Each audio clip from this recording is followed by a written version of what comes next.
కొంతమంది వైఎస్ఆర్సీపీ నాయకులే జగన్మోహన్ రెడ్డిని వెన్నుపోటు పొడిచేందుకు ప్రయత్నం చేస్తున్నారా?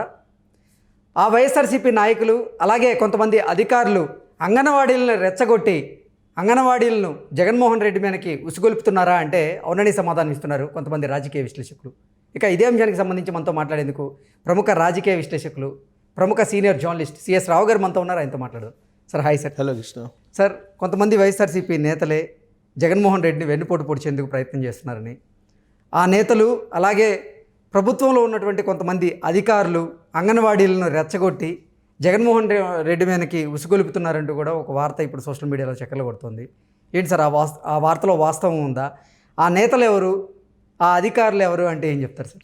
ఒకటి కృష్ణ, ఇప్పుడు రాజకీయ నాయకులకు సంబంధించి ఆలోచన, వాళ్ళ యొక్క వ్యవహార శైలి అంతా డిఫరెంట్గా ఉంటుంది. సపోజ్ ఒక ఇంజనీర్ ఉన్నాడు అనుకో, ఆయన యొక్క వ్యవహార శైలి, ఆయన డిజైనింగ్లు లేదంటే ఇంజనీరింగ్ మీద ఆయనకి ఎక్కువగా పట్టు ఉంటుంది. అలాగే ఒక సాఫ్ట్వేర్ ఇంజనీర్ తీసుకుని, ఆ సాఫ్ట్వేర్ ఇంజనీర్కి సంబంధించి తనకు ఉండేటువంటి స్కిల్స్ తనకు ఉంటాయి. ఎవరి ఆలోచన తీరు వాళ్ళకుంటాయి. ఒక ఆధ్యాత్మికవేత్తను తీసుకుంటే ఆధ్యాత్మిక దాంట్లో ఆయన ఎక్స్పర్ట్ అయి ఉంటాడు, దాని గురించి ఫుల్ ప్లెడ్జ్గా చెప్తారు. అలాగే రాజకీయ నాయకులకు కూడా ఒక సాఫ్ట్వేర్ ఉంటుంది, వాళ్ళు రాజకీయాల గురించే ఆలోచిస్తుంటారు. ఓకే, అది ఎక్స్ అయినా, వై అయినా, జెడ్ అయినా, రాజకీయాల్లో ఒక సామెత చెబుతుంటారు, రాజకీయాలకి ఏది అతీతం కాదు, కుక్క బిళ్ళ సబ్బు బిళ్ళ అని చెప్పి ఒక సినిమాలో, పాత సినిమాలో ఉంటుంది. ఏదైనా అతీతం కాదు, కుక్క బిళ్ళ సబ్బు బిళ్ళ ఏదైనా రాజకీయం కింద చూసేస్తారు రాజకీయ నాయకులు అనేది ఒక డైలాగ్ ఉంది. అలానే అందరూ రాజకీయ నాయకులే. ముఖ్యమంత్రి జగన్మోహన్ రెడ్డి రాజకీయ నాయకుడే, ఆయన దగ్గర ఉన్న ఎమ్మెల్యేలు రాజకీయ నాయకులే, మంత్రులు కూడా రాజకీయ నాయకులే. వాళ్ళందరూ ఎవరికి రాజకీయాన్ని వాళ్ళు చేస్తారు, ఎవరి యాంగిల్లో వాళ్ళు రాజకీయాలు చేస్తారు.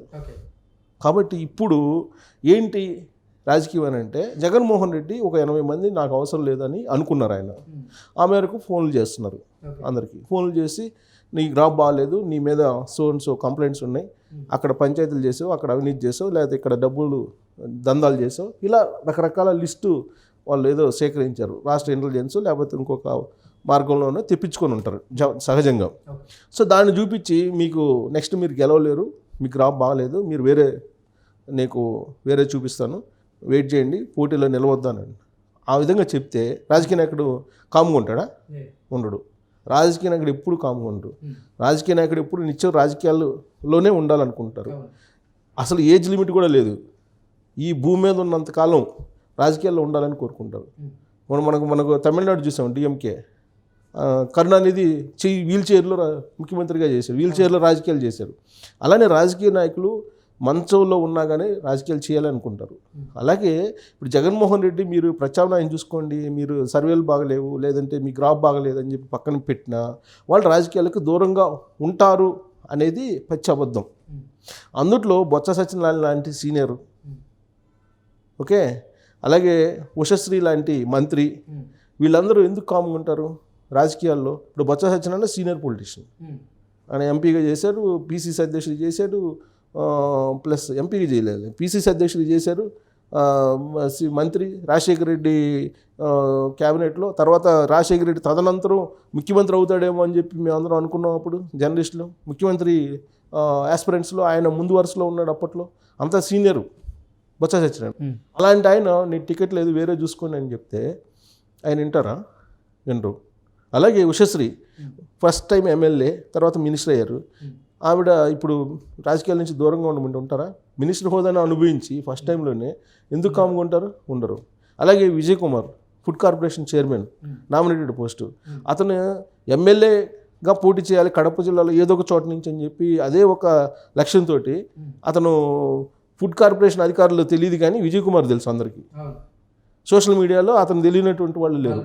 సో అంగన్వాడీల దగ్గరికి పోయి అసలు ఈ ఫుడ్ మీరు ఎలా సప్లై చేస్తున్నారు, ఎంత ఫుడ్ పెడుతున్నారు, రేషన్ షాపుల దగ్గర పోయి ఎంత రేషన్ ఆయన తనిఖీ చేయడానికి వెళ్తున్నారంటే అంగన్వాడీలు వణికిపోతారు అనే విధంగా ఒక మెసేజ్ని అయితే సోషల్ మీడియాలో ఆయన ప్రచారం చేసుకుంటుంది, అందరూ చూసాం. సపరేట్ ఒక కెమెరా పెట్టుకేసుకొని ఒక సోషల్ మీడియాలో మొత్తం వీడియోలు కూడా అప్లోడ్ చేస్తా, అక్కడికెక్కడే వాళ్ళకి షోకాజ్ నోటీసులు ఇవ్వండి అని చెప్పి ఆదేశాలు జారీ చేస్తా, అసలు ఎంత ఫుడ్ మీరు పెడుతున్నారు అని చెప్పి, దాని బరువు ఎంత, మీ కూరగాయలు ఏం చేస్తున్నారు, ఎగ్స్ క్వాలిటీ వస్తున్నాయా లేదా, ఇలాంటివన్నీ చెక్ చేస్తూ ఉంటాడు నిత్యం. అదే పని అతనికి.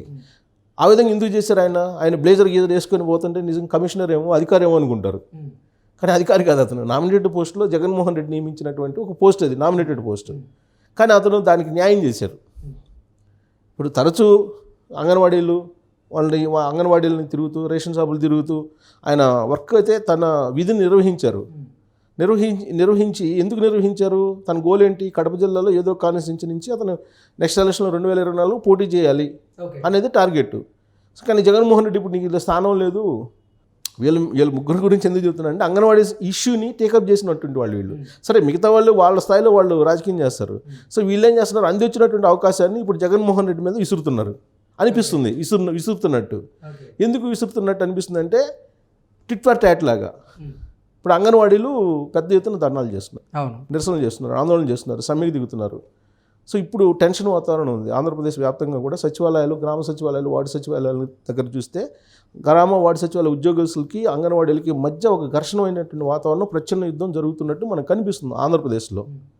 కరెక్ట్గా ఈ ఇష్యూని టేకప్ చేయాలి, దీనికి ఒక సొల్యూషన్ తీసుకురావాలని బాధ్యతలు ఎవరికి అప్పచెప్పారు? బొత్స సత్యనారాయణకి అప్పచెప్పారు.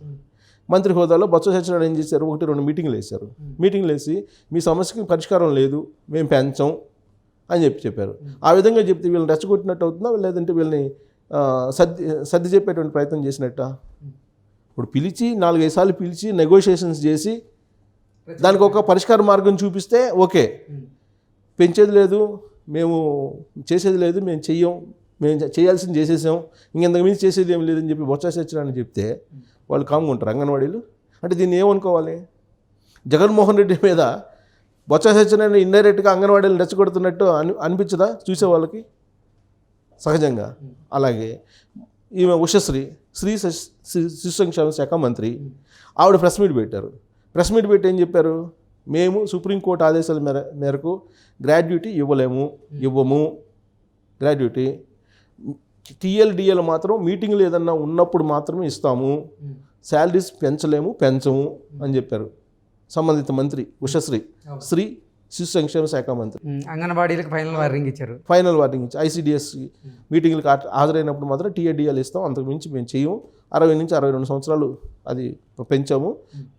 అలాగే వర్కర్స్కి, అంగన్వాడీ వర్కర్స్కి 50,000ని ₹1,00,000 చేసాం రిటైర్మెంట్ అయిన తర్వాత ఇచ్చేదానికి. అలాగే హెల్పర్స్కి 20,000 నుంచి 40,000 చేసాం, ఇంతకు మించి మేము చేయము అని చెప్పారు. సో ఒక మంత్రి హోదాలో మేము శాలరీస్ పెంచము అని చెప్తే వాళ్ళు వింటారా? దానికి ఒక కమిటీ వేసి, సబ్ కమిటీలు వేసి, వాళ్ళ అసోసియేషన్ పిలిచి మాట్లాడి వాళ్ళు సరి చెప్పాలి. కానీ ఆ అసోసియేషన్ వాళ్ళ సంబంధం లేకుండా ప్రెస్ మీట్ పెట్టేసి మేము ఇంతే చేస్తాం, మీకు చేతైంది మీరు చేసుకోండి అనే యాంగిల్లో మాట్లాడారు. అంటే ఏంటి? జగన్మోహన్ రెడ్డికి ఇది సమస్య జగన్మోహన్ రెడ్డిది, నాకు సంబంధం లేదన్నట్టుగా ఆ ప్రెస్ మీట్ సాగింది. అలాగే ఇంకా విజయ్ కుమార్ ఈ మధ్య ఐసిడిఎస్ కేంద్రాలకు వెళ్ళారు, అంగన్వాడీ కేంద్రాలకు వెళ్ళారు. అంగన్వాడీ కేంద్రాలకు వెళ్ళి అంగన్వాడీ వాళ్ళు ధర్నాలు చేస్తుంటే పౌష్టికాహారం పంచకపోతే ఎలాగో, పిల్లలు గర్భిణీ స్త్రీలు ఎందరో ఇబ్బంది పడుతున్నారు, మీరు ధర్నాలు చేస్తే అట్టా అని చెప్పి డూమ్ డౌన్ డిష్ అన్నాడు ఆయన. అంటే అక్కడ ఉండేటువంటి మహిళలు మొత్తం ఈయన మీదకి వచ్చేసారు. ఈయన మీదకి వచ్చినప్పుడు ఈయన ఏం చేయాలి? వాళ్ళు సర్ది చెప్పడం, లేదమ్మా మీ సమస్యలు నేను పరిష్కరిస్తాను, నేను ప్రభుత్వంతో చెప్తాను, ప్రభుత్వానికి ఎన్నో ఇస్తానని ఏదో చెప్పాలి.